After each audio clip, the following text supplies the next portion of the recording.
Dreaming of buying your first car or new home? Knowing your FICO score is the first step to making it real. With MyFICO, you can check your score for free, and it won't hurt your credit. You'll get your FICO score, full credit reports, and real-time alerts all in one simple app. Your credit score is more than just numbers. It's the key to building the future you've been working toward. Visit myfico.com/free or download the MyFICO app and take the mystery out of your FICO score. Every team, every topic, everywhere. This is Believe.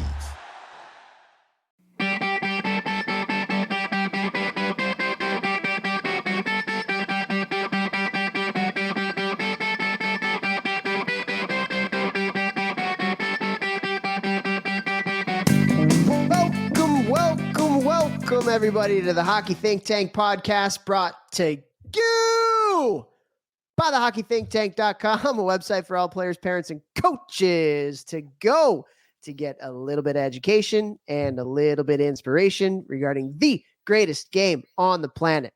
What an episode we have for you guys here today. We are bringing on athletic development coach Jeremy Frisch, and this is one of the best follows on social media. If you are interested in movement, if you are interested in strength and conditioning, if you are interested in anything and everything development for young kids, this guy is the man. And we are so pumped to have him on the podcast. Before we do get over to Jeremy, though, let's bring on the talent of the podcast, the one Jehu Jeffrey Lovacchio. We got, if you're watching this on YouTube too, we got a little new kind of overlay here that I think is a little bit more, a little nicer on the eyes. I mean, you're always nice on the eyes, Vex, you know. Very nice. Very nice. For myself, it might help a little bit. But Vex, what's going on today, my man? Allow myself to introduce myself. Austin Powers. Man, just excited about this podcast, obviously. But had a great weekend. I went to Chicago, actually. And of course, you were out of town. What a butt clap. I actually drive to Chicago and you are not there. I'm good you're good looking. I'm not very attractive. I'm stupid. You're smart. If you guys know, you know, because that's kind of obscure. So if you get that one, good for you. Also, Chubbs Peterson just passed away. Oh, I know. The I actor. saw that. Did you see that? Like maybe 2-3 weeks ago. Yeah, Very sad. Carl Lewis. Is that his name? Carl Lewis? I don't think Carl Lewis. No. What's his name? Carl something though. I feel like. Okay. Carl Lewis was the runner. Yeah. Okay. Anyways, I'll Apollo look it up Creed. while you're talking. Yeah, Apollo Creed. That is super sad. Great actor. Absolutely great actor. But yeah, I was in Chicago. Like I said, Toph was not there, clapping my cheeks out of town. And I was working with the Tri-City Storm, one of the teams that I train online this season. They were playing against Chicago Steel. So I drove to Chicago so I could get 3 days in with the team, and it was awesome, man. Had such a good time. And I came home Sunday night, and I said to Kylie, man, I miss coaching hockey. Like, it made me, like, I was there to do off-ice stuff, and, like, I ran them through warm-ups, and I spoke to them Thursday night, probably like 30 minutes, and then I ran them through warm-up, Saturday morning instead of a pregame skate. Same thing Sunday, little post-game movement and flush after the game on Friday night. And I came home, but like also what was really cool is Anthony Noreen, the head coach and the assistant coaches there, everybody's an absolute beauty. And they were just like, talk to the boys. Like if you see something, say something. In between periods, they were asking me like, what are you seeing? And it just got me like so into hockey coaching mode. And I told Kylie, I came home, I was like, man, I really miss coaching hockey. Like I don't have any time to do it, but man, dude, I was like loving like walking in and just like, hey, you did this, like, think about this, or it was really cool. Lit me up for sure. And I've been buzzing ever since. I hear you, man. This is the first year I think ever since I've been done playing that I'm not coaching. And wow. It is. Yeah. And I was out east this weekend and went to Cornell and got the chance to see the boys play out there. And they actually won the Ivy League championship. Oh, wow. The game that I was there Saturday night. It was really cool. They did it in a shootout over Yale. Really, really cool. And I hear you, dude. I spent obviously 4 years there as a player, spent 5 years there as a coach, and just watching the game I'm like, man, I miss it so much. And then I'm going to Ann Arbor actually this weekend to see the boys up in Michigan. And so I know it's going to be the same thing where I'm like, oh my God, So I hear you. Like that stuff never leaves you, man. That stuff never leaves you. Like just being in the locker room, like they got the speaker going and like looking at all their faces and they're getting like in their zone and like getting excited to play. And I'm just like trying to stay calm. And then they're having me do the starting lineup both nights, obviously, because I'm electric at it. And I should put that on my LinkedIn. Great starting lineup guy. And, just get the boys going. And then like I can't like calm down after I do the lineup. I just want to get out there and like play. But it was so much fun. I can't thank them enough for having me out. They want me to come out there, out to Kearney, Nebraska, meet them out there maybe before playoffs again, get one more touch in with the team and do everything I can. So it was just super fun to like be in the locker room again at a high level and having a lot of fun. So it was a good weekend. Absolutely, dude. That's really cool. That's really cool. Yeah. This podcast was really cool too. I mean, Jeremy is the man. And you know what's interesting? Like as we're and I follow him on social media and like I said, like if you're gonna listen to this interview, go check out his social media before you listen to this interview. It'll probably give you a pretty good perspective on what he does and who he is and how he works his gym, because it's probably different than most of the things that you see, but it's unreal. And it's interesting because like, having young kids, you really like, I'll get maybe a little deep here, not like deep, but just like whatever. Medium depth. You really kind of like see what human nature is at its finest with young kids because they haven't been, let's call it, tainted by the world yet. Social media and whatever it may be. And so like for young kids, particularly like when they're pissed off, it, when they're happy, it, when they want something, it. And just like, there's so much like natural humanness that comes out in kids that kind of gets beat out of us as we get older and the world gets its grip on us. And I feel like that's what I was thinking as he was talking. And as you look at the stuff that he does, it gets like down to like just human movement. And you don't need like all these fancy schmancy things to like be able to become an athlete, which is the biggest goal that he has, as along with you and all the things that you do. It just really gets down back to basic humanness of how a person moves, how a person functions. And it's just really, really interesting to hear him talk about it and watch his stuff. And I know you reached out to him and have had a lot of respect for the stuff that he does. And it must have been really cool for you to have him on and talk some shop too. Yeah. I mean, and I said it on the podcast, and anybody who's ever reached out to me who has really young players, the first thing I say every single time is when they're like, what should I do with my 6 or 7 or 8 or 9 or 10-year-old? I'm like, follow this guy on Twitter, and I send him his handle every single time. And I say what I say on the podcast, and you guys will hear that. But I really respect what this guy does. It is true like development. And what he does is called LTAD, long-term athletic development.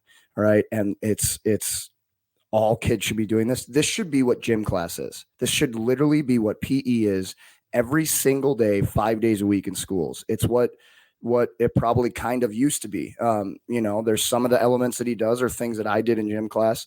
And there's some things that I know if I would have done in gym class, I would have been a much better athlete later in life. And the great thing is, guys, is you can do a lot of the things that he does at home with your kids. And, take ideas from his Twitter, from his Instagram, have fun with your kids. If you're a coach, you can do this stuff. And he gave an unbelievable explanation of what he would do as a hockey coach of a young team for 30 minutes at the rink before you practice.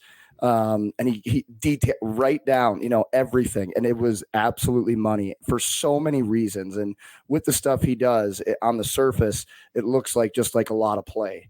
But there's a lot of thought behind it. There's a lot of research behind it. There's a lot of reasons why you do these things when people are young. And what's funny is I do these things. I had 2 NFL players in the gym today I was working with. We did a bunch of the things we did a bunch of the things that he literally is talking about, right? With I have those guys Right, with 8-year-olds, and I do them with NHL players. I do them with a major league lacrosse guy I've worked with NFL, with college, with kids. It literally doesn't matter. Like, and the other part is all this stuff is really fun. So for young players, what I tell everyone, my main goal, when I used to work with young players, my main number one goal is to want them to come back. Number one goal. That is above all. Okay, they're coming to me. Oh, he needs to get faster. Ma'am, he's 8 years old. Okay, everybody needs to get faster. Duh. My main goal with young athletes is getting them excited to come to the gym, because that's going to lay the foundation to have them want to keep coming back. They want to keep coming back. I can keep layering skills. I can keep adding things. And the more you do it, the more results you're going to get. And what he does is very, very fun. It's disguised in a lot of games and things like that, which drives competition, which Topher and I love. So I don't want to belabor the point, but I just want to say I'm really, really glad that he said yes to coming on. Awesome guy. My first time ever talking to him. And you guys have to follow him on Twitter and Instagram, 100%.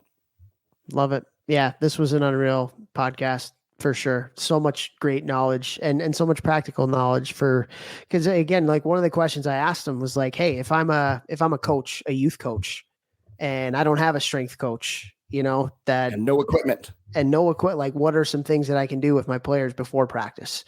And he just knocks that stuff out of the park.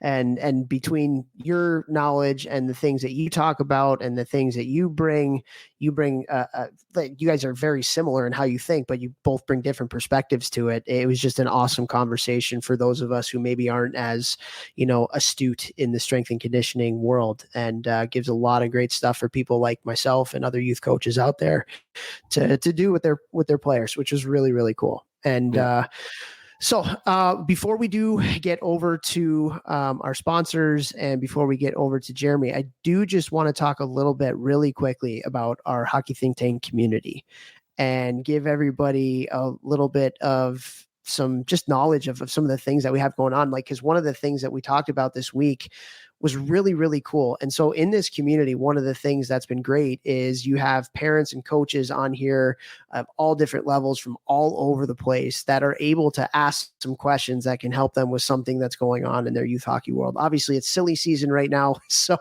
there's been some questions about that from a coach standpoint and from a parent standpoint. But one of the things that really got discussed in the community this week is there was a parent who mentioned that they have a 12U player who their team culture right now isn't very good.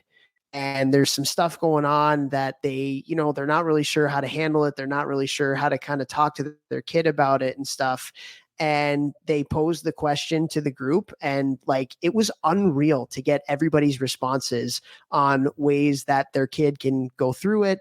There were coaches that were on there say, hey, if I was the coach, here might be some of the things that I would be doing. Parents, hey, my kid has been through this before, and here's what we did with our kid, or here's what our coach did. And it's just like really cool. And perspective is a really, really powerful thing. If you've listened to us for long enough, then you know that perspective might be our favorite word in the dictionary. And it's just really cool. And so, like, I don't know if this is a plug or whatever, but like this is having positive impact on people. I think that's the biggest thing. It's having a really, really big positive impact on people. I've really enjoyed getting to know people within the community. Obviously, you have access to Vex and I all the time to be able to ask us questions, and everybody else within the community as well. So go to the community, and it's at community.thehockeythinktank.com. And again, it's been a ton of fun being able to provide this perspective and also get some perspective from some people from all over the place. I don't know how you feel, man, but like, I don't know, it's been really cool. Yeah. And I just like that we get to connect with our listeners too. Like for me, that's a big plus. I mean, when you're doing a podcast, like it's Toph and I talking, and it's our guest, and we're all talking, and we do the podcast to try and help everybody who's listening. So to get to know who's listening and to see all the posts and what you guys care about and the questions you're asking, it just helps us deliver a better podcast and decide what type of guests and who we can bring on.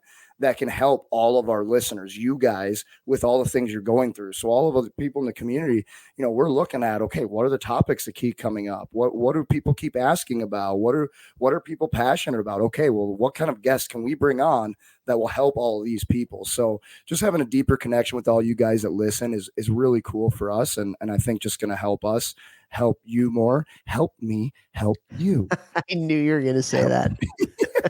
Rod Tidwell. If you don't know it, come on. Show Great me the movie. Quan. Jerry Maguire. Let's go, baby. Okay, let's get over to Jeremy after we say a few thank yous. And first, want to thank Gel Sticks, our title sponsor. Go to GELSTX.com.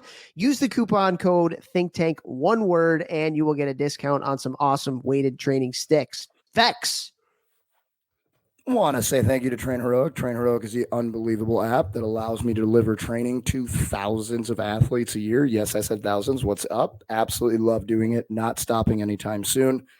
And I also want to thank all of you for suggesting my online training. I've had multiple people this weekend alone reach out to me and say, so-and-so told me to reach out to you. And then I get on a call with them. Their organization is looking for at-home training for players that are below 16 and can't drive for this off season or for in season or whatever it is. My whole goal with this thing is to make it hilariously cheap and affordable with the best possible way of programming if I'm not right next to you. And Train Heroic has allowed that through their platform. So I literally can't thank them enough for allowing me to help so many more players all across the country and the world, actually. So thank you to Train Heroic. Also want to say thank you to Cured Nutrition.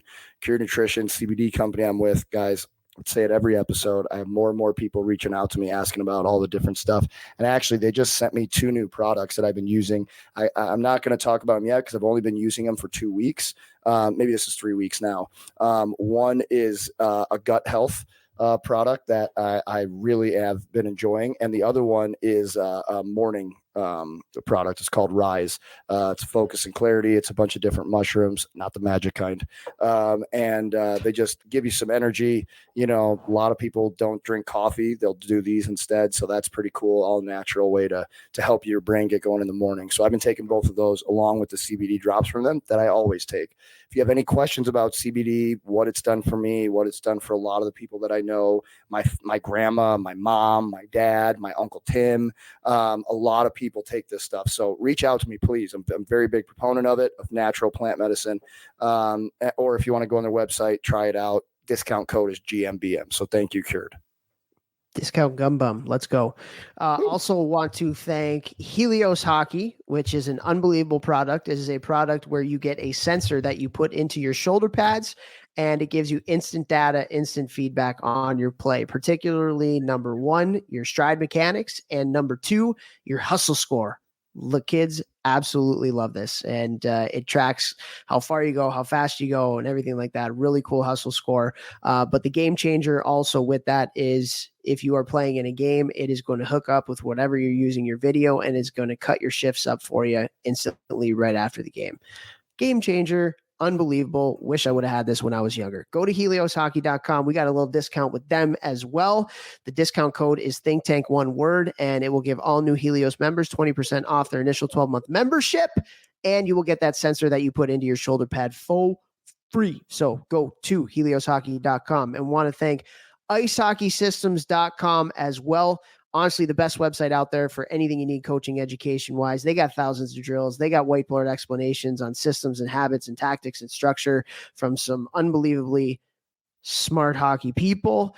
And also we have partnered with them to do a association platform where you can get this for every single coach within your organization. So you can build up an entire library full of drills, full of practice plans for all the coaches in your organization, and for all the volunteer coaches out there that are coming from their 9-to-5s and might not have a lot of time to plan their practices before they get to the rink. This is an absolute time saver and game changer for all of you, just building that library of practice plans and drills. So go to icehockeysystems.com, look up that association's platform, get that for all your coaches today. And not just the coaches, guys, but the parents too. The parents get access to it because they have access to the Hockey Think Tank Parent Survival Guide.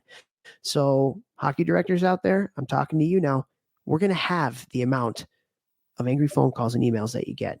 when the parents get this Hockey Think Tank Parent Survival Guide. So if you can, go to icehockeysystems.com today, especially look up that association's platform. And thank you to all of our, I was going to say guests. Thank you to our guests, obviously, but thank you to all of you who listen to our podcast and continue to support what we do.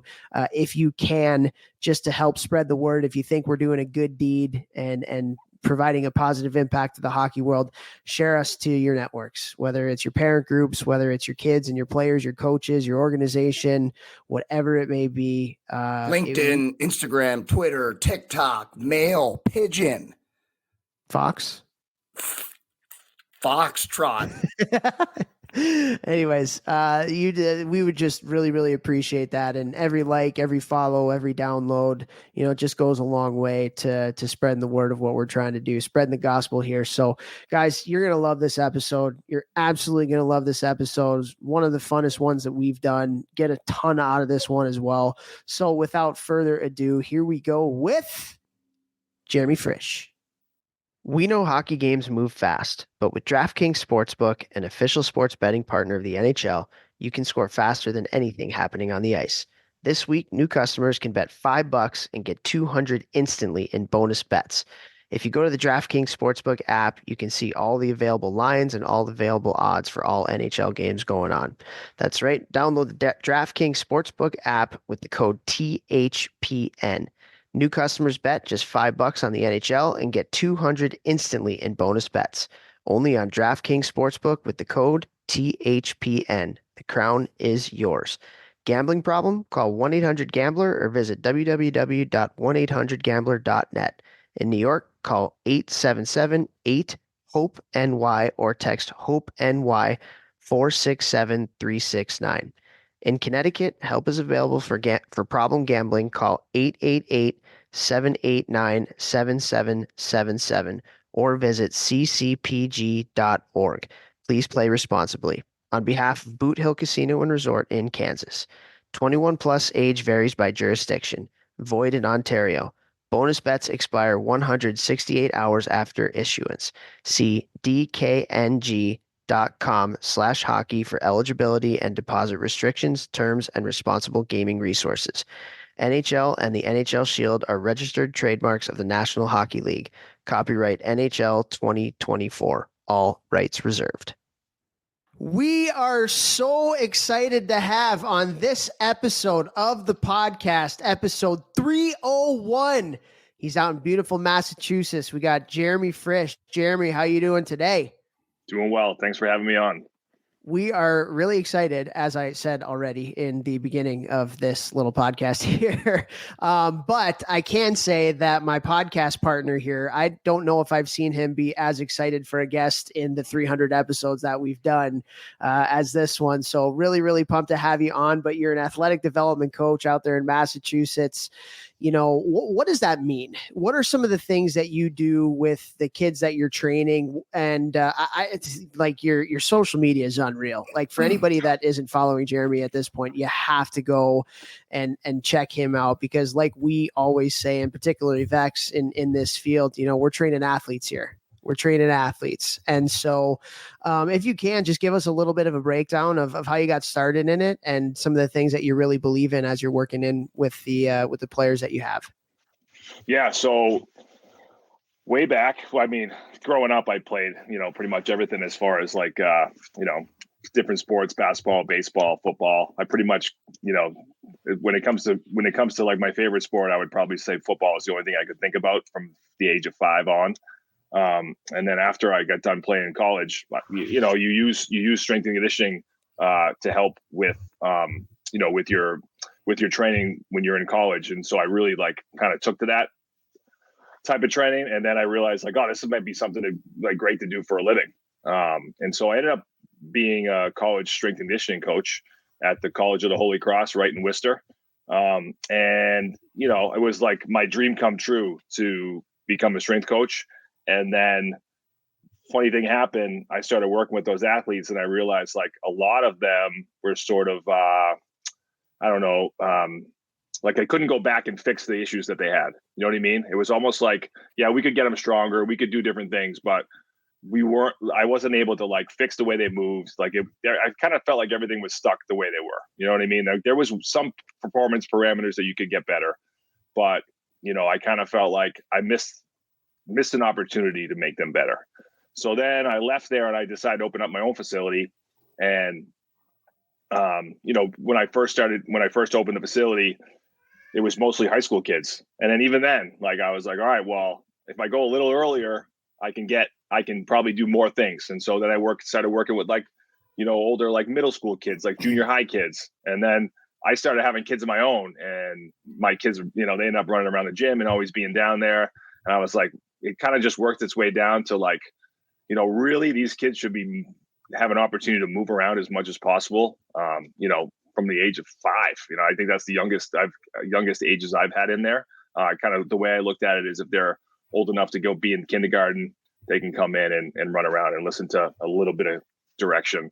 And so that's how it happened. I just kind of kept working my way back, realizing like I can do more and more and more and more with these kids if I start earlier and earlier. So now I have a program, and it started with my first son and some of his friends called Speed Demons. And you can enter that group at age 5, and that goes all the way up and through like 8 or 9. And that's just some, you guys probably have seen the some of the clips on social media, but that's just straight chaos. It's like wrestling and obstacle courses and games, and it's just everything they're not getting in school at recess, because a lot of schools around here, I can tell you, like my son's school, they have phys ed like once every 8 days. Which, what? Yeah, it's wild. Seriously? Yeah. And then in the middle school, it's like a gym is like it's an elective, so you take it for one semester, but you don't take it the next. That makes no sense to me whatsoever. Crazy. So I was like, I'm going to fill that void, and I'm going to give the kids what they need. I'm going to make sure it's going to be a lot of fun, and they're going to enjoy it, and they're going to get the things. I started really studying that age group, and what I did was just started reading these old phys ed books and things like that, and I was like, I'm going to take these things that kids did years ago, and I'm going to start doing them again now, and that's kind of how it all happened. So for the people listening that aren't super into like this stuff, when you said, and I had older players, Division I athletes and even high school athletes, like you're kind of, I always tell people you're trying to build a house on like a shaky foundation. You wouldn't build a house on stilts. And, even athletes at those highest levels, Division I, Division III, whatever it is, college, high school athletes, really good ones. What are, like, in simple terms, like what were you seeing that you were like, oh man, like, do I want to just like pile on to this, just for the layman's out there who are kind of like, well, what's he talking about? What could he have been seeing? Yeah, when you see like, just basically like basic movement skills, when you ask them to just do simple things like skip and hop and like shuffle and backpedal and turn and react. Like if I said sprint and, sprint to a backpedal, and from a backpedal back to a sprint, like you just watch those athletes and you see the best ones are just, naturally they can transition through those movements really easily, and they look more fluid. And then some kids look really stiff and they can't do it. Or you have to, when you're trying to teach them a certain movement, you have to really spend a lot of time with them and like really focus. And then other kids just pick that stuff up really quickly. You know what I mean? And what happens is I think when a kid's exposed to a variety of movements when they're young, when they get to do a lot of stuff, and they like that compounds. Like, so once you get good at a couple things, then you get good at like, say you get good at 2 things, then you can get good at 4 things, then you get good at 8 things. You know what I mean? So those things compound as you learn more skills. And those kids are the ones, like when you get them in the weight room, it's like, oh, this is how you squat. You show them once and they're like, oh, like this, boom, and they get it. But there's other kids you got to like, you have to take your time and like try to teach more, or even like, kids that say, like I had a lot of athletes play nothing but basketball all through like those golden years of like 10 to 14, and they did nothing else. And then they come in and they grew a little and they got no mobility. They can't touch their toes. They can't reach their arms over their head. Like, they're stiff in the shoulders. Like when you're trying to teach those kids a complex lift or something like that, like it's so much harder because they just can't get their bodies in the right positions. You know what I mean? And so what I found is like the kids that I've had when they're real young and they've done lots of moving through the years and done lots of things, when it's time to really teach them the explosive lifts or the squats or dead, like those kids have the ability to get their body in the right positions. You know what I mean? And it's so much easier to coach, and those kids then, because they can get in those right positions, they get stronger faster, they get faster. Everything just is better for them. You know what I mean? And how about skill acquisition too? Just as they get older, because they've, you guys, you have to follow his Twitter and his Instagram. Like you absolutely have to, because you'll understand exactly what we're talking about. But it's like understanding that what he's talking about is building a really wide base of the pyramid. I look at training like a pyramid, and he's building the biggest, widest, sturdiest base of the pyramid he possibly can, so that everything you stack on top of that is going to be easier and easier and easier, and getting more and more specific as you get older. And you're able to make a much taller pyramid by having a much wider pyramid at the bottom. Like yep.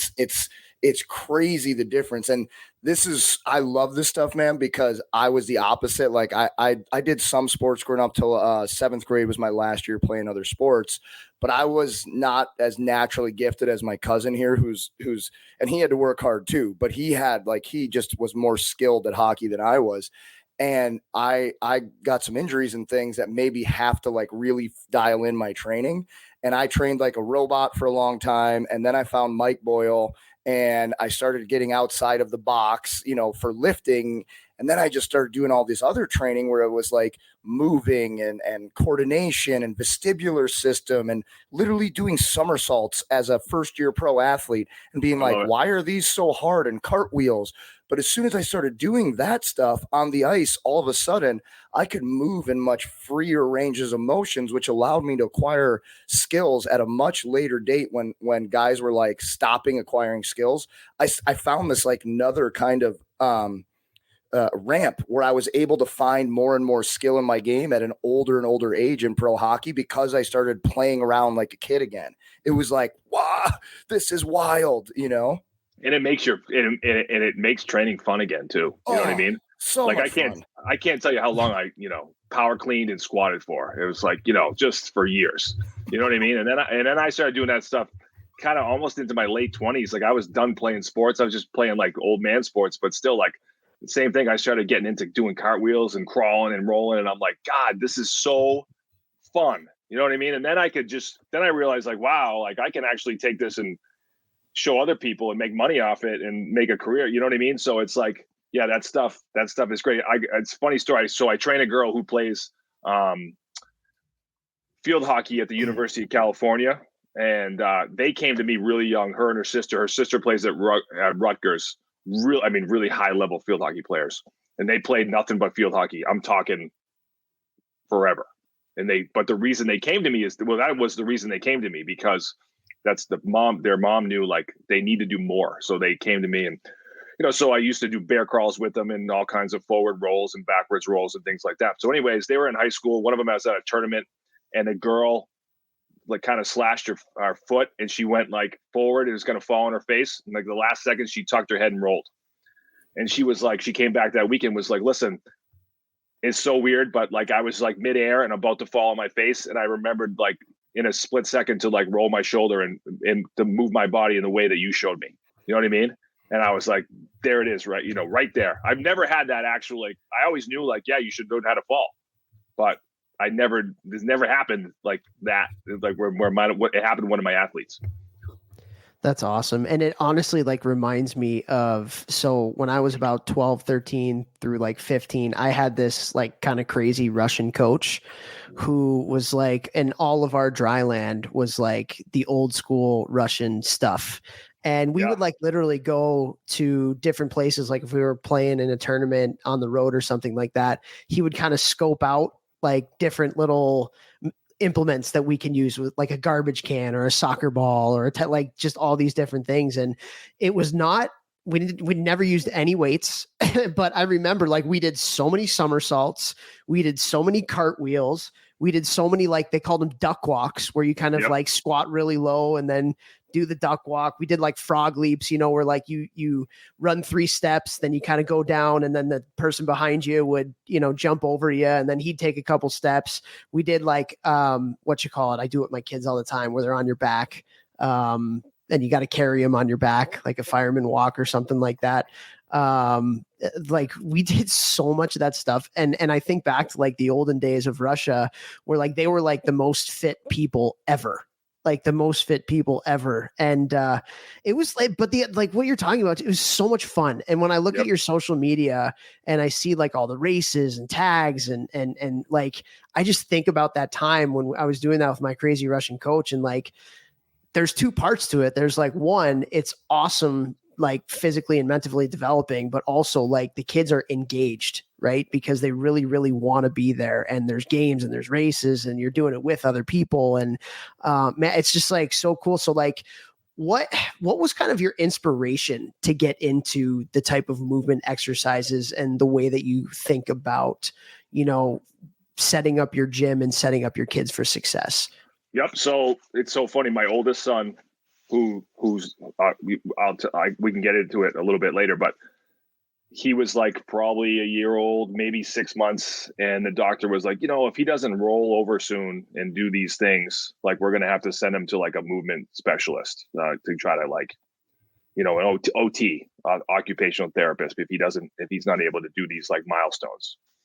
And I was like, oh geez, well, like, why would I just do it myself? Like, what's the problem? Like, I didn't even know. And so then right after that, I started like reading about like babies and children hitting these different movement milestones and things like that. And started digging through all the literature and things like that. And so he would come to work with me, and that's like, I just started doing stuff that I read about, you know what I mean? As he got older, he probably was like 4 or 5, and we had this big like gymnastics mat. And I had him doing like, I would put like M&Ms on the ground, and he'd like belly crawl and scoop up an M&M with his hand, and stuff like that, and scooch all around the gym. And like, I can still remember like the first time he did it, he'd be like, Dad, I'm so tired. Like, I can't, it was like, it was really taxing for him. And eventually, he got better at it. But what happened was he ended up, issue he was having movement issues is because he had fluid in his ear. He needed tubes in his ears. And like, no lie, the day he got tubes in his ears, he got up and crawled for the first time. And that's just like, oh, that's like vestibular system I was reading about. And like seeing that, having your own child like go through that, and then seeing that, I just like devoured everything when it came to like child development and phys ed and things like that. And so as he got older, he had, got to school and was made friends with other kids, and they were always like, oh, what's your dad do? And I meet their parents, and like, oh, I have this gym in town. You guys probably don't even know where it is. It's in the back alleyway, but if you come down, I'll show you what I do. And that's kind of how it all started for me. My oldest son and his friends. Fast forward, he's junior in high school. He's 6'1", 215, football linebacker. He's a monster. Yeah, so it's it's kind of all the stuff that we went through.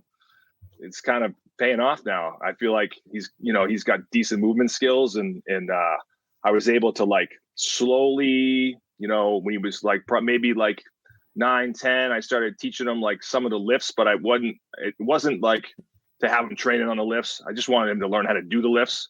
So when the time came, he could just jump into it. And then I sort of was hands off, and I waited. I was like, I'm just going to wait till he asked me to do all the stuff that he sees the older kids do. And that's what I did. And so he eventually asked me, he's like, oh, I want to do what the older kids do in the gym. And, that's how he got, started getting involved with like, more like organized training, more intense strength training, stuff like that. So now I got a freshman who's like the same. Like I was like, all right, I'm just going to wait, see what he does. And now he's you're a parent that waits. Yeah. Yeah. And lets things play out. It's hard. It's hard. I mean, I be doing what I do and dealing with a lot of teams. I mean, there's parents that really try to push that developmental timeline like crazy. And I mean, it's sometimes it's not their fault. Like, let me give you an example. Like, say you're playing Little League, right? And your kid has a good season, and then the summer baseball comes along, and it's like, all right, well, he did great. And like, maybe they lose in like the district championship, and he did really well, and it's like the fire's going at that time, and it's like, do we really want to stop playing baseball right now because fall ball is right around the corner, and if he just practices a little bit more, he's going to be even that much better. Like those are the thoughts that I think go through parents' heads, because that's what it went through my head. You know what I mean? Oh, if we just sign him up for baseball, even though he's playing football, like we'll fit it in. And I was like, then you just got to shut that off. Like, my wife and I have talked about it so many times. Like, we're just gonna, when baseball is over, we're gonna move to football or soccer, whatever it is. We're gonna go season by season. And then when the time's right, when they decide they want to like maybe put more time into something, we'll let them do it. But it's tough being a parent, because there's always that voice in the back of your head being like, oh, is my kid gonna fall behind if they're not doing stuff that everyone's doing all the time. Well, that's why we started this podcast. One of the main reasons. I love it. Like Tove said in the beginning, this is episode 301. We've been doing this for 5 straight years. Great. Have lot of amazing guests like yourself to help people hear from people like yourself, like Mike Boyle, like Matt Nickel, just trying to get people to hear all of the experts, like listen. And, so wild that was the story that happened to your son with the fluid in the ear, because after I signed with the Bruins NHL team, not a big deal, listeners, what's up? I got a bad concussion, and I missed the whole first year of my contract, and a big problem was my vestibular system was off. Sure. It was super messed up. Can you just give like a 15 to 30 second disclaimer of what the vestibular system is? Because I'm sure the listeners, are wondering what the vestibular system. I know exactly what it is, but since this is your field, actually, I have no idea what that is, but if you can. Picture the vestibular system as a tripod, right? For your head, for your eyes, like kind of your eyes and ears and your brain all connects. And it's kind of like a tripod that would hold on like to a camera. And so if that thing's messed up, if anything is sort of off, it can throw everything else off. It can throw your eyesight off. It can throw, your balance off, your equilibrium, things like that. So there's actually kids who have poor vestibular processing, and they see double or triple, but they don't know they see double or triple because they've never had a normal processing vestibular system. You know what I mean? Vestibular processing, some kids, so you ever notice, there's some kids who are daredevils. They'll go climb up anything, jump off of stuff. Like, you ever had that kid in your neighborhood who's just a madman? My 6-year-old. Yeah. So they're seeking out that vestibular stimulation. And then there's other kids who they go on like a merry-go-round and they're sick to their stomach, or they go on a swing and they get dizzy. They don't like those things. So they have a different type of vestibular processing. I think it's hyper and hypo. I'll have to go back to one of my books, but so it's one of those things, like it can cause problems. And in an adult, right? In your case, in an adult after a concussion, that can be some serious stuff. Yeah. And actually, Toph, I think one of your nephews had vestibular issues that they found. That's why he was crying a lot, because he was always feeling dizzy or something. I thought that's what I was told about one of Jesse's kids. Yeah, I think they had to put the glasses on. Yeah, I think so. And part of it was coming from his vestibular system. And obviously a small child can't tell you, hey, I feel dizzy, right. When they can't speak yet. But with mine, yeah, man. So after having that and then going through the vestibular rehab, I was doing it like 3 days a week at Mass General in Boston. And I was like, after I got healthy from that, afterwards, I kept doing it. And I realized I started getting better. And all of a sudden on the ice, I was like more comfortable moving my head around and scanning the ice. And I was like, wait a minute, that's from like doing all these weird eye drills and balance drills, looking around the room and using balls and stuff. And so that's when I started bringing in somersaults and cartwheels and like all these other ways to train. And I was like, okay, well, now they're checking off multiple boxes, like body control, proprioception, vestibular system. And same as you, I was like, well, if I'm a current pro athlete and I got this much better at like these things, what if I start doing these with all of younger people that I know and telling them to all do this stuff? And then that started becoming like a basis for part of my warm-ups for everyone I train, whether it's NHL, NFL, college, little kids, doesn't matter. We're all crawling, we're all doing somersaults, we're all rolling around every single day. Yep. I agree. It's great. It's, there's so much good stuff you get out of it, and it makes warming up and training so much more fun. It's just, I just think all warm-ups are just so based on like track and field, A skips and, just these form running drills that just get old, and you don't get better at them, and they don't make, I always kind of thought that like, my approach to speed training is always like the more varied and diverse of activities you can do, that'll make you a faster, better athlete rather than like just doing like these straight linear drills all the time. Because it's only a small part of sport. You know what I mean? Yes. Going in a straight line. So there's like, that's why I never do technique stuff with kids, because we're not trying to fix anything. We're not trying to make anyone's form a certain way. We're trying to allow them to figure out their form and do it in a million different ways. You know what I mean? So, can I tell you guys this story real quick? Because if I forget, I'm going to kick myself, because you love this hockey guys. It goes back to what you guys were just talking about when you were a kid doing all the somersaults with the Russian coach. So I worked at this facility in Massachusetts called the New England Sports Center. Huge hockey gosh. place. Oh. Giant. There's like, I swear there's probably 10 rinks there now. Right. So it's a recruiter's nightmare. Right. Yeah. It's a wild place. It's right down the road from my house. So I did some strength and conditioning training, worked with some young groups there. And I was doing that stuff with young kids. I was doing bear crawls and somersaults, and we were playing dodgeball and tag and all kinds of stuff.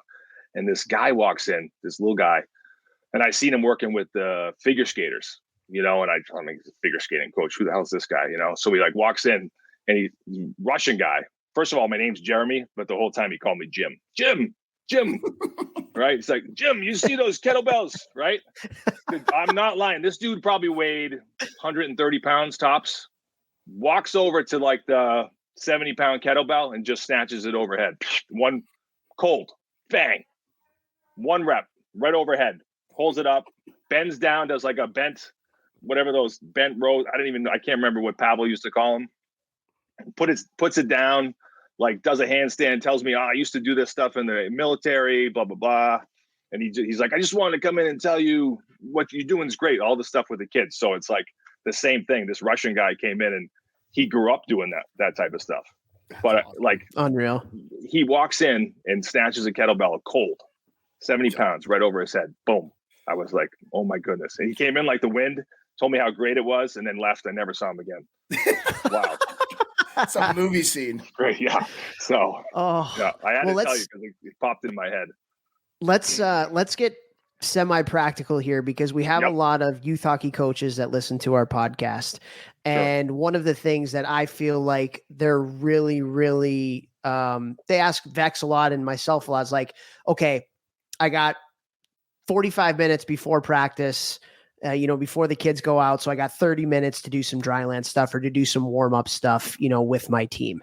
And I get to do this maybe 2, maybe 3 times a week, but that's all I get to do dry land stuff with my, let's call it 8 to 12-year-olds. Give us some practical things. Give us some things that these coaches can potentially do with their younger players that can help them doing exactly what you're talking about right now. Sure. Yep. So first thing I would if I walked into a room with those 8 to 12-year-olds and you said, hey, take them right now, first thing I would do is lay them all on the ground, have them shut their eyes, and I'd tell them to get up as fast as they can and balance on one foot with their eyes shut, and just, hey, up quick as you can. They all stand up as fast as they can. They got their eyes shut, so you get a lot of giggles. Like everyone's giggling, everyone thinks it's funny, right? Kids are falling over, they're kind of bumping into each other. And then I'll say down, and then we'll do it again on the other foot. I'll be like up. All right, eyes stay shut. Of course, kids are going to open their eyes, but who cares? They're young, so we're just going with it. And then we'll do it again. I'll say up, and they'll balance on one foot with their eyes shut. Then I'll say, open your eyes. And even by opening their eyes and like this whole world opens up, some of them fall over and can't balance. And then we'll hop on. Then I'll be like, all right, everyone up, balance on one foot, hop in place, hop in a circle, hop over to your best friend, give them a high five. And everyone's kind of zigzagging through, you know what I mean? Things like that. Hop back to where you were, touch your toe, bring your hands overhead, all while they're doing that on one foot. You know what I mean? That could take literally 5 to 10 minutes right there. It's a great icebreaker. You're working, vestibular, you're working, single leg strength, you're working level change because you're getting them from the ground up, and they're standing up on one foot. The whole time they're laughing. They think it's great. They think it's a riot. You know what I mean? So that's probably the first thing I do with them just to break the ice. And then second, I usually get the kids together. Like whenever I work with a team, I always just like, my favorite thing is like just bring some tennis balls. We'll get across from each other and just throw the balls high, low, maybe standing on one foot, get, a few feet away, underhand toss, have the kids like dribble the tennis ball, even though it's real small, they try to dribble with their hands just to work some hand-eye coordination, things like that. That's always a good one. From there, we'll probably do some floor work. So I'll get the kids on the ground. We'll get like a bear crawl position, depending if we have space. If we don't have space, you can do bear crawl type stuff right in place where, you get them on all fours, knees are off the ground, they're on their hands and feet. Hey, everyone reach their right arm up and balance on 3 points. Everyone reach their left foot up, balance on 2 hands and 1 foot. All right, let's do 2-point balance. So we're going to lift our right hand up and our left foot up. Let's see how long you guys can hold that for. And kids are trying as hard as they can to go as long as they can. There's always one kid who just flips over and like, who cares? You know what I mean? It's like, you don't really coach it. You just let them try and figure it out. From there, we'll flip over. We'll do like a crab type thing. So they're on their hands and feet, crab lift. The same thing. We might do 2 points. Maybe they'll reach an arm up, reach a leg up, reach an arm and a leg up. See how long you can balance. You know what I mean? Maybe do like a crab and they'll reach over to their buddy and do like a high five. Then we do this thing after that. It's one of my favorites. We stand up, you get a partner and you do what we call high five, low five. And so you're standing on one foot, your partner's right across from you, and you do a low five. So you're going to reach down with your hand and give your partner a low five, and it's a magical, right?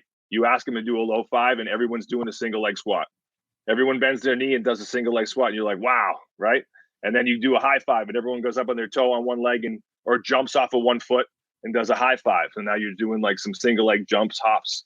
Then we do foot five. So they have to reach out and do like a high five with each other's free foot. And they lift their leg up, and then I'll say twist, and they'll spin in the circle, and then from there, now they're sweating, they're moving, we've done some strength work, we've done some balance work, we've had fun the whole time, and then from there, if we got some space, we'll get into jumps, maybe some jumps in place, single leg jumps, really fast hops over a line, or if they have their hockey stick out, they'll jump back and forth over the hockey stick. If they got space, we can do tons of different like broad jumps, side broad jumps, backwards 180-degree jumps. You can do just have the kids attempt to do 180s and 360 jumps, which are a blast because they never land them, but they'll try for an hour. You know what I mean? So it's like, it's parkour. Yeah. You know what I mean? And then from there, if we got space, I'm going to sprint them. We're going to do some chase sprints. I'll put like maybe a couple kids 5 yards ahead of another kid, say go, and they're going to chase each other down the lane and try to tag them from behind. Or we have a game where we face each other. It's called radishes and raisins. And if I say raisins, the kids on the right, they run back to their starting line and the radishes chase them, or vice versa. If I say radishes, the raisins chase them. And so you get some speed work in, you get some agility, change your direction, things like that. Yeah. So, right there. And then if you have, I think you've done it. I think you've given it. Yeah. No, I mean, coaches listening, literally rewind, listen again, write it all down. Like that is so gold. And the main thing, if you kept hearing him over and over, he said a couple of things that I need you guys to hear. One, the kids are all having fun. They're giggling. They want to be there. Like Toph and I always talk about, if they want to be somewhere, they're going to give more attention. They're going to give more energy. They're going to give more intention with your practices and all of that stuff. So they're going to want to be there. They're going to have a better youth sporting experience. Obviously, that's extremely important. but they're going to be getting better because they're going to want to keep doing this. You're going to see, you do that warm up with them on Tuesday, they're going to be like, Coach, are we doing this again on Thursday when you have practice? I'm literally telling you. And the other thing that he said that's really important that you guys got to hear is, you know, one or two kids are going to fall over. That's okay. They're kids. Like, it's going to happen, right? So you've got to find that line of like, when to be, you know, everybody's giggling too much, which you want that, you know, but you also don't want it to get out of hand so you can't control them. But at the same time, you're going to have kids who fall over. You're going to have kids who don't get it right away, and kind of being patient with them. And something that I've talked about on this podcast has worked really well with me with the younger players is, instead of calling out the players who aren't trying, you know, in the first couple sessions or are having a harder time, instead of like getting all over them, I praise the kids who are doing an awesome job and being very, you know, listening and doing it the right. Oh my, everybody come over here and watch Braden. Let's circle around Braden. All right. Oh, everybody clap for Braden, because now all of the kids want to get the claps like Braden got. So now the kid who has fallen over is going to try a little harder. And you didn't have to be, you know, the mean guy, the coach who came down on the 8-year-old, and you're doing it that way. You hit him with a little psychology, if you know what I'm saying. Yeah, that's great. I love it. I love that stuff. And, you know, it's funny. If we get a little older, you know, like 12, 11, 12, 13, that's when I start adding like maybe a little hand fighting, a little grappling, like get them on their knees. They got to like kind of push each other over. You know what I mean? That's because like, right. What's the age? What's the age where like they start to, you can check like 13, 14. 13, yeah. right. Yeah. So like contact's coming. You might as well. I mean, there's you probably see it in hockey, because I see it in football all the time. Good athlete, good player, but risk, like they're contact averse. Like they don't want to get hit. They're not ready to get hit. And I've had kids like, oh, I don't even want to play anymore, because the first time they got hit, they got their bell rung and they weren't prepared. And I was like, if we can prepare kids for contact and being in someone's, you know, personal space, then we're going to put that in training. You know what I mean? We're going to start doing a little bit of that type of stuff.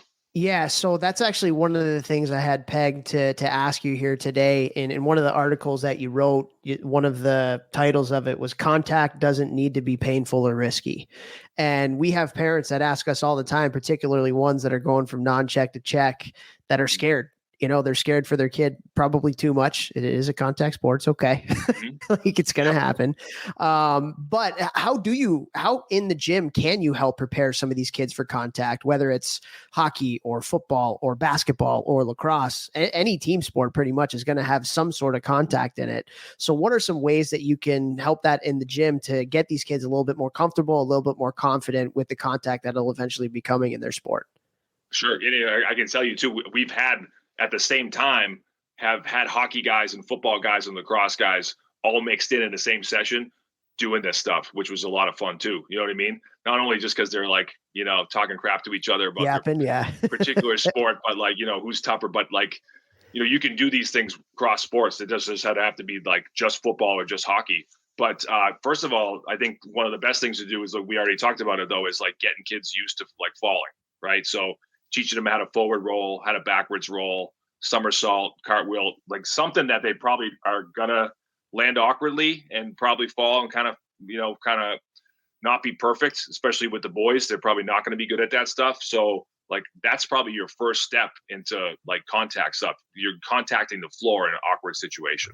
And we also could take that a step further. Once the kids actually get pretty decent at doing the contact, we can add, like, so for example, like we'll have a kid push another kid from behind into a forward roll, right? So there's even more momentum. There's a little push there. You're not just falling into it and into a somersault or a shoulder roll. Someone's actually behind you doing it now. So there's a little bit more momentum, a little bit more speed. So you're up in the speed. Some of the other ones we do that we just, like I said, we get kids on their knees facing each other, and they'll just hand fight, just trying to grab and get at the wrist, and he tries to fight it, and they just start to do that type of stuff. And then we do one where we take a step further where they hand fight, and then the goal is to get under him, like under the hands, and just wrap him and sort of pull him down, right? And we're on like wrestling mats, so no one's getting hurt or anything like that. And they laugh and think it's funny. Another one we play, I stole this from a wrestling coach. What the heck's the name of it? It's kind of like knee football.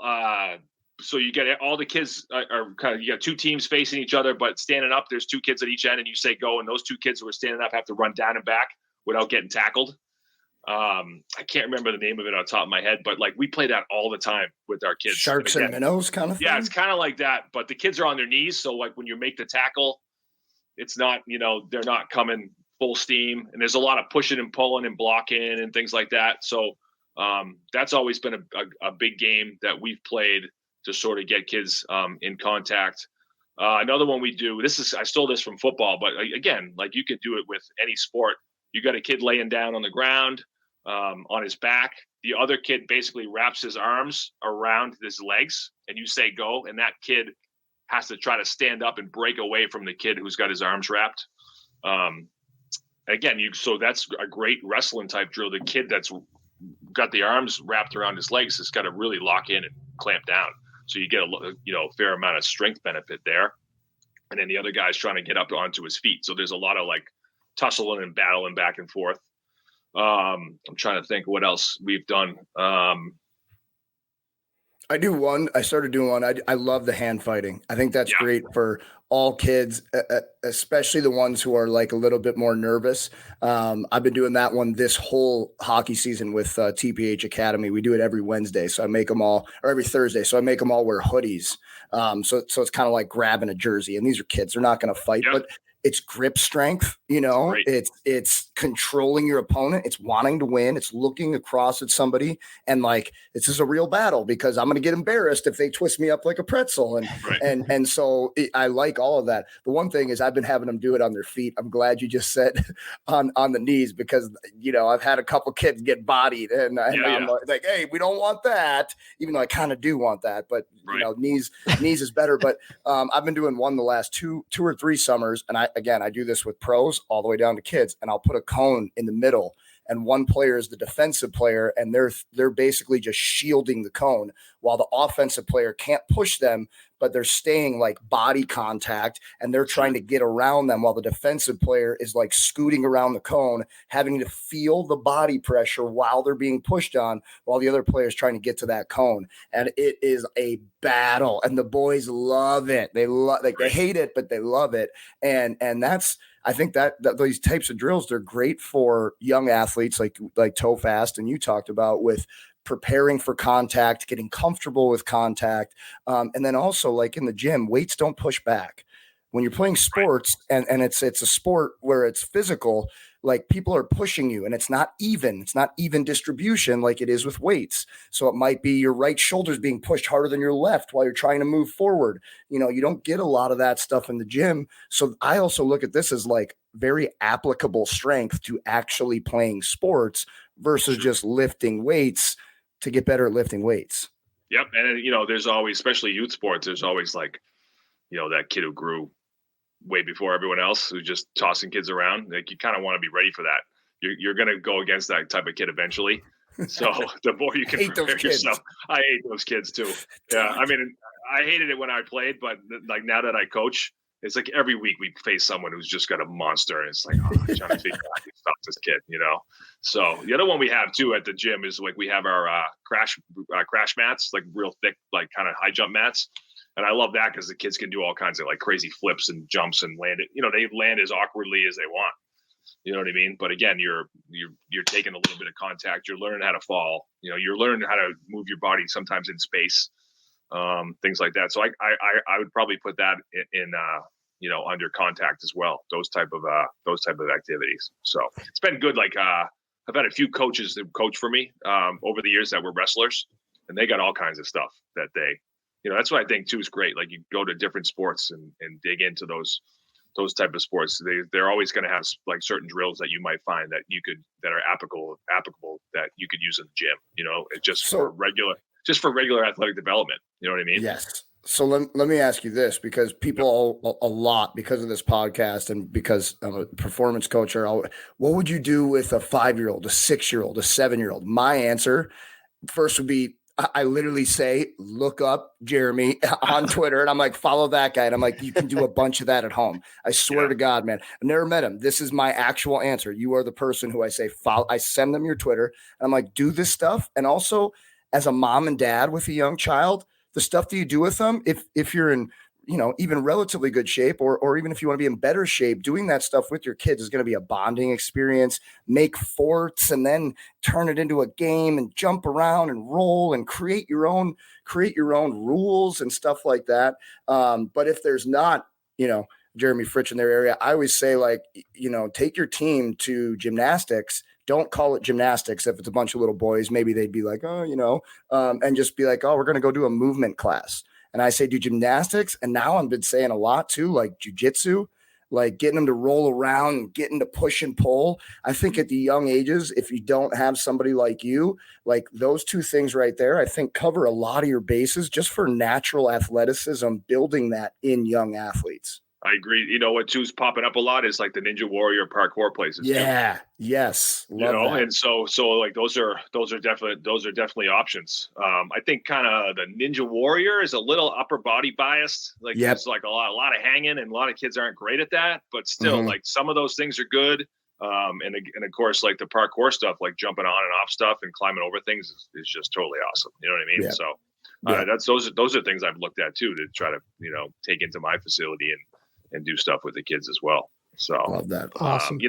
And with the little kids, the young, there's so much you can do. Just, even, I can't tell you, my kids would drive me so, they're all older now, like, middle school, late middle school, high school, but when they were little, like just getting them out of the house and getting them to the playground and, just chasing them around and letting them do whatever they wanted. And I honestly used to like search for the area for like the best playground, cause like playgrounds now they're so like safe.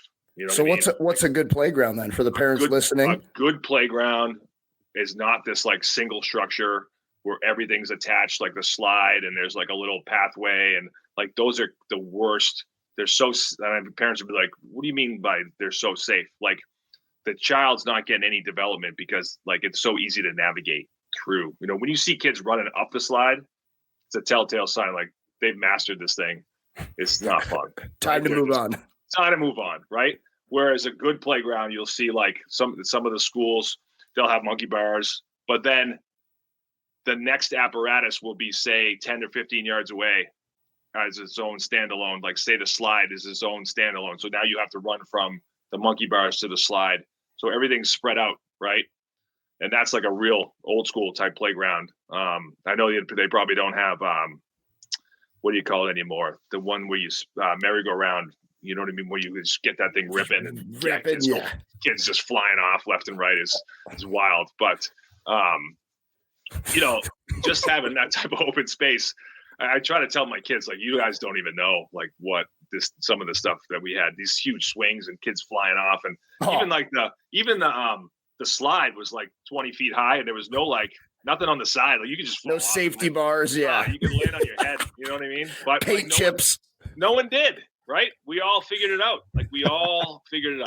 Weird. Yeah. So, and I always say too, going back to what you were just talking about, like I remember, this is a funny story. We had, I was working with an older group of kids, and at my old gym, I had this like little hallway, like where all the kids would wait for the next session. And I turned around, I told the kids, like it was like 5, 6, 7-year-olds. I'm like, just wait here. I'm going to be done in 2 minutes and we're going to start their class. And they're like, okay, coach. And I turned my back and I was coaching the older kids, and I turn around, and no lie, I always say this, like if you give kids time and open space, they're going to do two things. They're going to either start playing tag or they're going to start wrestling. And I turned around and like, it's like 6-on-6, every kid's on the ground, just like pounding away, just headlocks, stuff like that. And then like when they broke out into like the open space, the turf, the first thing they do is just run and chase each other. It's like the two most natural things that children will do. If you just don't say anything, give them time and space, that's what they're going to go do. You know what I mean? And it's amazing because wrestling develops so many things, like as far as like play wrestling develops, not only does it develop like strength and vestibular awareness and body awareness and things like that, but it also teaches kids how to play. Because if you want to continue to, say you're the bigger kid, if you want to continue to have fun with your friend, you can't beat the shit out of him because he's going to cry and stop. So you have to use a little bit of a restraint and have a little bit of empathy for that kid. You know what I mean? Whereas the younger kid, you can't be that, you push your boundaries too far, you're going to get knocked down. Right. So it's like the beauty of play wrestling is that like you kind of learn how to, it's like your first lesson in how to be in a social situation. You know what I mean? You can't be a big bully and you can't be a kind of asshole and push people too far. You know what I mean? That's and pretty so cool. So there's a lot more going on than what you see when it comes to like things like play wrestling. That's awesome. And then, we've probably talked about tag, but I mean, it's the greatest Ever. Ever. It's just so many variations and so many ways to move and so many different things. Kids love it. It doesn't matter. It literally doesn't matter what age. It doesn't matter. 6, 18, 25, you name it, they're going to go for it. Love it. So for sure. Yep. Well, last question I have for you before we get into some 10 questions here is like, I've seen a lot of your stuff on social media. There's a lot of competition. You talk about wrestling, you talk about tag, you talk about some of this other stuff. And I know you're big on games. Games is something that you talk about a lot too. Talk a little bit about how much competition kind of drives some of the things that you do, whether it's a one-on-one thing like a tag or wrestling or relay races, flags, like you do so much of that stuff. And Vex and I are, we are big advocates of competition. And so just talk a little bit about how that drives kind of some of the stuff that you do at the gym. Sure. I mean, I think if you play sport, it's obviously going to be competitive and you need to learn that early on. You know what I mean? But you also think you need to learn it in a, you can't be like, oh, you got to be ready, kid. You got to, things are going to get serious out there on the field or the court or the ice. But no, it's like you learn those kind of what competition is in fun games, and I think what happens in those games is that you learn how to problem solve, and you learn how to like figure out your way of doing things too, which is a lot less robotic than what you see. We see with a lot of sports now is like this very rote, like just you do it this way and this is how you do it. And so I kind of love games for that reason, is that, kids got to compete against each other. They have to figure out their way to get things done. And here's a funny, you probably get sick of my stories here, but Oh no. we have a game called team tag where like, it's like 5-on-5 and, you go down and try to pull the other guy's flag and, the team with the last guy, the most guys, wins or whatever. And so I always take my stud and I put him with the worst kid. Always take your best kid and put him with your worst kid, and then put like your medium kids all together. And one of the things that always happens is that like that stud, instead of going out and like, well, he'll go out and run kids down and just be him, because that's what he is. He's the best, but he becomes like protector too. Like he doesn't want to lose the kid who's not great. You're on his team now, so he's going to protect you. I always loved that. Like I always loved when that kid would sort of protect the weakest kid or the youngest kid. You know what I mean? Do you say anything to him? I would say something to the kid who's the stud. Like, like hey, subtly, like how do you approach that? You know what to do. You know what you need to do. You know what I mean? Yeah, it's that simple. Like, it's that simple. You know what I mean? And that's why, like, it's funny. The next town over from us, they have this rule with sports where they take like, because they just want to win, so they take like the best kids for travel and make like a super team, and then they take the worst kids and put them on the shitty team. And I'm always like, that's the worst way to go. So every year they get a team that goes 10-0, and then they get a team that goes 0-10. You know what I mean? And we do it the way we do it with our sports is we mix them up. We got good kids with bad kids, young kids with older kids, because the kids who aren't as good get better by playing with better competition, and the kids who are really good have to step up and get by with teammates that maybe are not as good as them. You know what I mean? And so I love that. I love how we do that with our and we take it on the chin. Like in 6th grade, we might lose the area basketball championship because the team we're playing is better because they're stacked, but we usually kick their ass by the time we're in high school. You know you do. You know what I mean? can we take that? What is it? Vex Missiel, take that, flip it, and reverse it. Like, we need all the parents that are listening. Honestly, all the parents that are listening to this right now, go rewind about a minute and a half and listen to that. And then once you get done with that minute and a half, I want you to rewind it again. And I want you to listen to that minute and a half again. And then I want you to go back and rewind it a minute and a half. And then I want you to listen to that again. And, you know, it's that whole being left behind thing. Like, so many parents, particularly if you're the parent of one of the better kids on the team, they feel like the kids that aren't as good are just dragging your kids down and dragging your kids down and dragging your kids down. But I love it. Like, the fact of what you're saying is like, hey, this is a challenge. Like, step up. Like, maybe we're not as talented as this super team that another town, you know, but hey, like, put the team on your shoulders, kid. And that you want to talk about something that all elite athletes have. They have that put the team on my back mentality. Like, I'm going to freaking win this for us. That confidence, that swagger. Every elite athlete has swagger, you know, and you can develop it through that, you know, and it's also like a great team thing, like a great culture thing. Like, I got you, bud. I got you, pal. And at some point, like, for all the parents listening, the kid who's the best mite or squirt or peewee or bantam, he ain't going to be the best midget, or he ain't going to be the best in junior. He ain't going to be the best in college. And he better hope that there's a better guy on his team that's going to show him the ropes and show him the way and help him to compete to make him better too. So, wow, like that, man. Okay. Go back, right? Parents, go back now. Probably 2.5 minutes now, and listen to what Jeremy had to say again, because I think that's so profound, and that's so in hockey culture, Jeremy, like, that is so missing. It's like, let's create the best super team at 7 years old, because if we don't, then my kid's going to get left behind. When in reality, get scouted. yeah. Like, oh man, yeah. So he's 7, hitting a button with us here, but. Yeah. This was awesome, Jeremy. This was really, really good. And if you have a couple more minutes, one of the things we like to end with is a quick 10 questions. And for all of our listeners, this 10 questions is going to air in our community, our Hockey Think Tank Facebook community. And so if you want to listen to that and all the other fun stuff we have going on within our community, it's been unreal.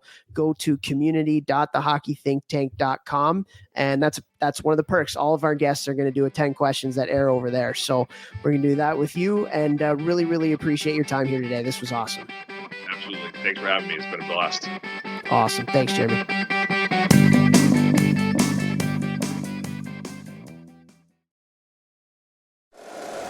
If you like the show, please take a moment to rate, review, and subscribe. It really does help the show to grow. Thank you for listening.